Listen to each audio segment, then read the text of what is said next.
Did you know I'm utterly insane? Has the whole world gone crazy? Hey, you want to see crazy? I'll tell you. Have you gone mad? Most everyone's mad here.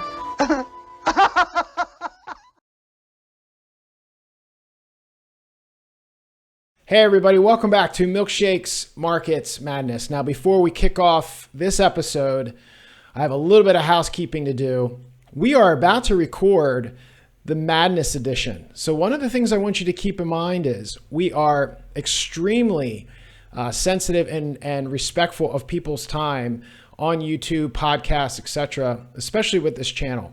And so one of the things that we decided to do when we began recording more content for the channel was to break things into segments so that people weren't, checking into a video and basically going down a rabbit hole that wasn't really of interest to them. So our full-length episode is really core to how we started this whole channel. It's the deeper dives, it's the 30-minute plus conversations with a heavy focus on markets. And in fact, all of our videos are pretty much heavily focused on markets. And in some weeks, we're posting 6 videos. At 6 out of 7 days, you're getting content from us. The one video a week that is a little off the rails and really kind of goes to what we thought would have been the core of this show is this video. It's the Madness edition. So if you're looking for straight market talk and you don't want two finance bros blabbering about sports or politics or conspiracy theories, then please don't watch this segment. We'd rather you not downvote it. We'd rather you not leave a comment of how you don't like it. Just don't watch it. We respect your time. We know your time is valuable, and we know this might not jive with you, but this is kind of a time for us to kind of have fun with one another, and certainly with you guys about all the crazy stuff that's going on in the world. And one of the things that's been crazy for 2 decades now, Brent, and it kind of came and went this week, is the remembrance and or anniversary of 9/11. Now, so much goes into 9/11, the emotion, the politics, the geopolitics, the conspiracies. Where do you want to kind of start talking about this? Because I think 9/11 is something that we should definitely start this conversation with. Yeah, I think like everybody, it's a very, very anybody who was living in America, 22 years ago when it happened, it's just one of those things where you'll just never forget it. And what I kind of found interesting, though, to be really honest, John, is I kind of felt like over the last 5 years, people had kind of started to forget it. Not forget it totally, but they didn't, harp on it as much when it came around, and there weren't as many ceremonies and remembrances, and I'm thinking this is like, 2018, 19, and 20. But I noticed like last year and this year, I felt anyway, that there was more notice given to it and more people talking about it and more like official stuff, like when Aaron Rodgers came running out on the field with the flag and, all that stuff. And I kind of thought that was interesting that it's kind of started to pop back up. And maybe this is just my perception and I have it totally wrong, but I kind of found that interesting. And for me, 9/11 was really kind of the red pill that got me kind of thinking differently. Because probably like many people, and this is my wife and I talk about this often, is that like I almost like just gave up my job and went and joined the military. I came very close to I really considered it. I don't know that I actually came close to doing it, but I really considered it. And I was really struggling with what I should do. In hindsight, I think that would have been the worst thing I ever could have done, and I'm very glad I didn't do it. But I gave it serious consideration. And what I think so interesting now, 22 years down the road, is when you saw what happened after 9/11 and the decisions that were made, and they used 9/11 as the reason for it. That's what really kind of started to open my eyes probably, and to look at the world a little bit differently, and perhaps look at our own country and our own role in the world a little differently. And so that's what 9/11 is to me now, whether it's, they decided to go into Iraq rather than where the terrorists were actually at. And then they, Colin Powell at the United Nations giving that presentation that turned out to be a sham, and, all this kind of, that was just kind of the beginning of it. And, so, and it was for me, it was probably the start of the distrust of government. Maybe I had a little bit of it before, but that's probably really when it kicked into to high gear. And maybe I'm guessing, but maybe other people kind of had that experience too. That's what kind of made them start to question official narratives or motives. And so, and look where we're at now. Now, nobody believes anything the government says, which on the one hand, maybe that's a good thing, right? But I think that the bad thing is if the government ever does do something good, now we're so used to just not believing them that you get a little bit of the boy that cried wolf syndrome, right? And so I think that for me is probably the domino that started the big distrust. And now here we are where it's hard to trust anything they say. Yeah, there's so much to unpack with what you said and just the event overall, but not only is the basket of lies, I mean, there's so many well done, 9/11 truther videos and you can go down those rabbit holes, but for me, it's just building number 7. That to me is just, there's so much silliness. And then you can obviously go into the lack of debris and all these other things around the Pentagon crash. And I think it was last year, sometimes time flies, but we went back to visit, my family and I, we went back to visit where my dad grew up. He just turned 90. There's a whole bunch of other things that were around that trip. It was an incredible experience, but he grew up in an old mining town in Central City, Pennsylvania, and it's just outside of Shanksville. So we visited that memorial, and there's just something about it that just felt off. And there's all kinds of issues with that event as well. But then you look at some of the things you pointed out, where the actions they then took. We had the unbridled support of the entire world after 9/11. And we ruined it. We wasted it with these proxy wars that just didn't matter. And everybody could see that. And at the same time, a lot of our freedoms were stolen under the disguise of terrorism. And now you have a situation here where you look at, and this isn't about where your politics lie, but if you can't see that the justice system is being weaponized against someone like Trump, and then you have recently there was an interview, or I think it was at the G20 summit, Putin making a comment of like, now the skillful demise and this corruption that exists in the US, which has been kind of hidden by a veil, is now on plain display. And it does feel like it's hard to believe looking back that it's been 20 years of this slow kind of corrosion, and rot that's in the US. Now you mentioned it feels like there's kind of a resurgence of remembrance. I wonder if two things. Number one, inflation. People are really, really suffering. And where else do you point but to the government? The government forced lockdowns. People are physically suffering. A lot of it has to do with forced vaccination. And at the same time, you do have, for you specifically, I guess, a lot of the conversations and engagement that you're involved in, particularly the last couple of years, is Twitter. And Twitter was one big censorship platform over that time frame. So I'm wondering if you feel like, the truth is starting to leak out in its own way, or if people are just pissed off and using 9/11 again as a point of reference. It's a good question. It's hard to say, but for me, it was very clear that it was much more prominent this year and last year than it was maybe 5 or 6 years ago. And again, maybe that's just my perception, but I think there is some truth to it that as when things are going well, little problems don't bother you.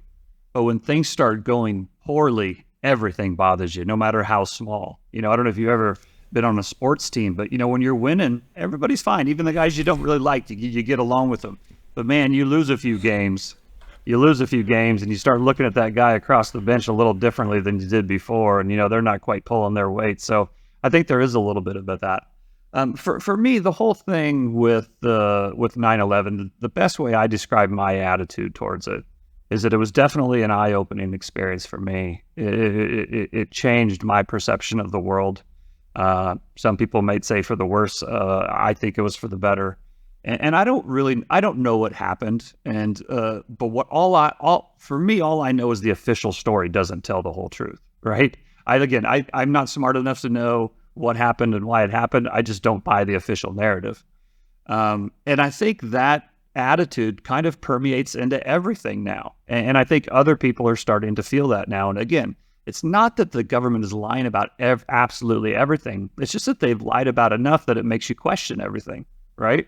And that's, it's like when somebody lies to you, it takes a long time to get your trust back, And so that's where it's kind of at for me. But anyway, it's obviously a sad day. And, I was with somebody on Wednesday. I was at a conference, and, he had 5 friends who had died in the tower. And, you could just still see the raw emotion on his face. And, it's just one of those things that's always going to be with us, anybody who lived through it. Yeah, absolutely. And I don't think we want to go too much deeper down this rabbit hole, but even, I think it was this week, there was the Kennedy assassination became a conversation again, and the whole Warren Commission and the magic bullet. I guess there was some declassified information. I mean, so it's not like, we're not used to the government lying to us, but I feel like they've gotten away with just these classified stories, creating a prevailing narrative and just moving on from there. So it does feel like maybe we have become numb to it. And to your analogy, maybe as a sports team, we're not winning as much anymore, and we're starting to notice where the problems are in the organization, whether it's the head office, the coach. Yeah. But what was interesting too, in terms of maybe egregious foreign policy and abuse of power, is we had a meeting this week between Putin and Kim Jong-un. So are our actions on the global stage starting to push 2 of the world's biggest psychopaths together? Is this another consequence of our global policy? Well, I think that argument could be made. And, you kind of alluded to this, about after 9/11, how much we had the world on our side. And one of the pictures I remember from that time was, I think 2 ships passed each other in the ocean. And I think one of them was if I remember right, it was a German ship, or could have been a British ship or something. And they all, all of the other countries, sailors were all on deck in their finest uniforms, and they flew an American flag, and stood in salute as they passed the American ship. And, that just kind of said it all. And now, 20 years later, we've kind of got this quote unquote rise of the BRICS and the global South, and, this de-dollarization, and they want to, dethrone dollar hegemony and U.S. hegemony. And they're tired of having the U.S. be the global bully. And so you are seeing these attempts, at least, to kind of push back against U.S. foreign policy. And, I've been pretty vocal about my belief on the desire is absolutely there. Now, whether they have the ability, I think that's completely different topic. But with, and I think, Putin and Kim Jong-un meeting is a perfect example of that. However, I will say, John, I'm not sure if you're aware of this, but this is my own personal conspiracy theory with regard to North Korea. This is one of my favorite ones, and that is that I don't know that I buy that North Korea is its own sovereign, independent country. I kind of think it's a puppet government, and that the U.S. kind of controls it, to be honest. And part of the reason is because, I guess it was kind of in the early to mid 80s, North Korea was the stronger country, and South Korea was having all of these problems. And then through, kind of in the late 80s, early 90s, that's when South Korea kind of started to reform, and, they instituted a bunch of, capitalistic, I guess, policies, for lack of a better word. And they kind of became this, economic tiger, and grew a lot. And at the same time, North Korea had typically been aligned with Russia. But what happened at the end of the 80s and the early 90s, the Soviet Union fell apart. And so there was a brief period of time, I don't know, let's call it 91 to 94, where, the Soviet Union was kind of on the ropes, and a lot of the satellite countries were kind of up for grabs. And that's about the same time that Kim Jong-un's father ascended to the throne, from his father, who I think Kim Jong-il's father was the longest serving dictator, or one of the longest serving dictators in history. So anyway, It's right around that time, early 90s, where Kim Jong-il comes to power, and everything's really rough. The economy's bad. He doesn't have his protector, in the Soviet Union anymore. I just kind of think that maybe the U.S. went in there and said, hey, we'll help you out. We'll help you become this cult of personality. We'll help you keep the citizens under your thumb. We'll give you some technology, but you really kind of answered us. And part of the reason I say that is, all these missile launches, these tests that they shoot into the Sea of Japan, and it's like, come on, really? And just pull up a picture of these guys. Not just Kim Jong-un, but the guys that he's like bossing around. It's like Keystone Cops. And listen, the other thing, it just so happens that North Korea is known for having the best counterfeit $100 bills in the world. Now, why does North Korea happen to have these plates that almost match perfectly to the U.S., plates that they print the $100 bills with? So anyway, that's my conspiracy theory. People are going to think I'm crazy, but I'm sticking to it. That's some serious madness, man. Woo! So do you think his son, the current dictator Kim Jong-un, is not cooperating with the puppet government agreements, or do you think this is all still just? I think maybe he's a double agent, right? He's going around meeting with Xi and meeting with Putin, but at the end he reports back to the CIA or whoever it is. Man, we need a new Austin Powers. that sounds like I don't know.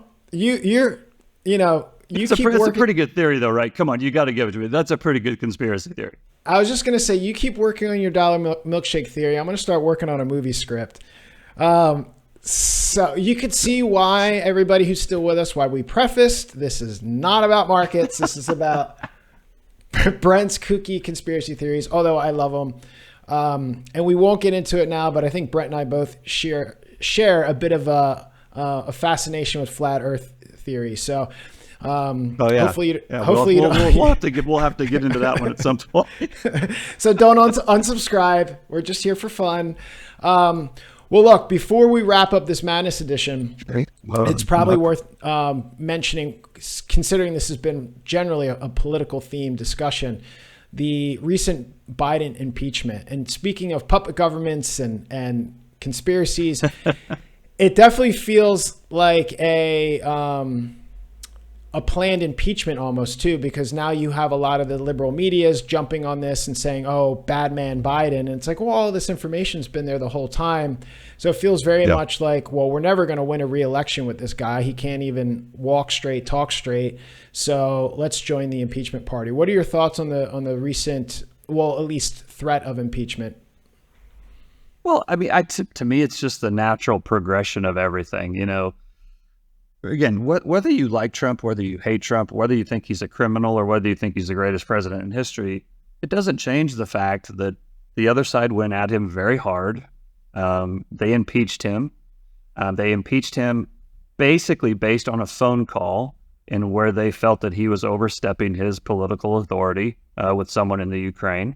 And listen, they had enough people in power in the government to impeach him, and they did it.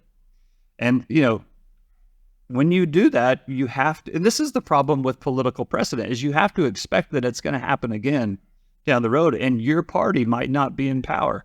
And that's exactly what's happened here, right? Now the other party's in power, and they want to impeach Biden based on his, dealings with his son doing business in Ukraine. And people will say, well, there's no proof. Well, there's just as much proof that Biden was involved with his son and, doing undue influence as there was with Trump with, the phone call to the, I don't remember who it was in Ukraine that he was speaking to. And so again, is there absolute 100% proof? No, but was there absolute 100% proof? But there's just as much evidence. I mean, there's literally wire transfers that are on record, right? And there's, phone logs where, Biden was involved in the phone calls. And so there's at least enough stuff if you thought there was at least enough stuff to investigate into Trump, there's at least enough stuff to investigate under Biden now. And what happens, I guess we'll just have to wait and see. But to me,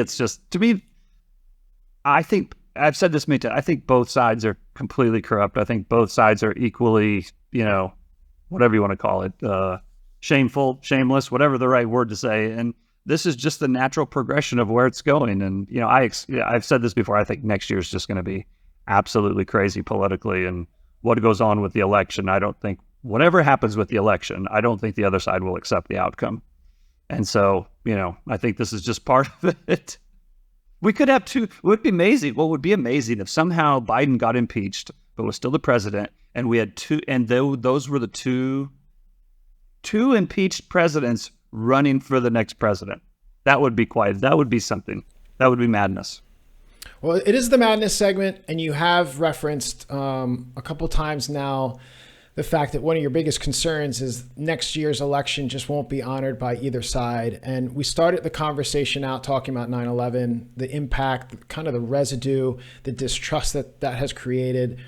And regardless of what side of the political spectrum you lean on, I think one of the things that for me, I'm hoping maybe my optimistic outlook on this is that there's what we've learned from 9/11 and even all the shenanigans in politics the last handful of years is that one thing is you can't really stop the madness. The reform needs to come from the ones who are actually causing the chaos and are breaking these laws and are corrupt. So we can sit here and talk about we have the power to vote different people in, and we should push for that change and not give Pelosi any more time in Congress.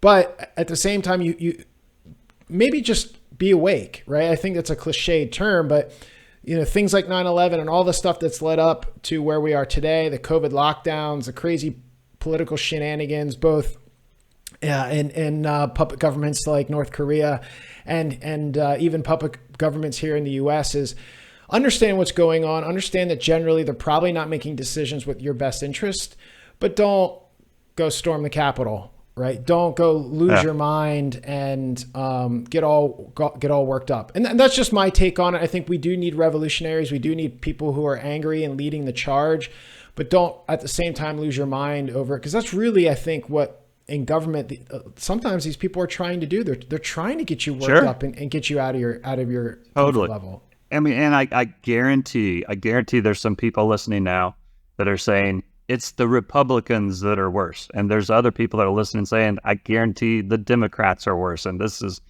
fair play to turn around. And listen, again, I'm not going to make a judgment call either way, but I think it is important to kind of step back and look and see that the country is very divided. The country is very, very, there's kind of like battle lines that have been drawn, right? And I just encourage people to kind of step back and figure out a way to talk to the other side, because if you don't talk to the other side, you're probably going to end up fighting with the other side. So anyway, I'll just leave it at that. Yeah, and nothing good comes from that. So, well, look, everybody, we appreciate you. The Madness Edition, give it a thumbs up. Come join us for the next time we do the Madness segment.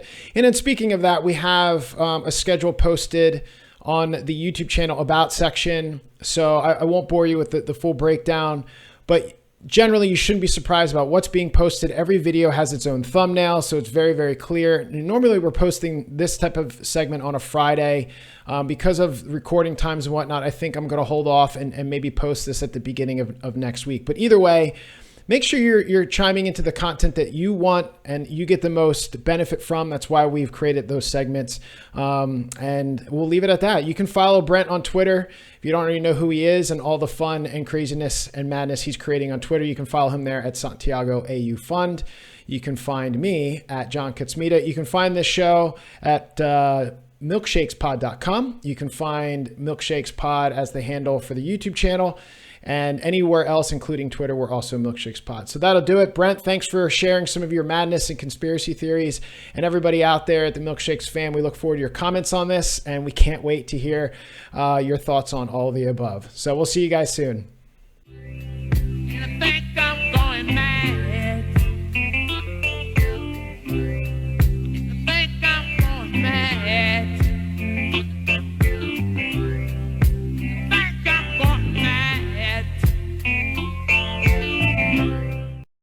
This show is provided for entertainment and informational purposes only.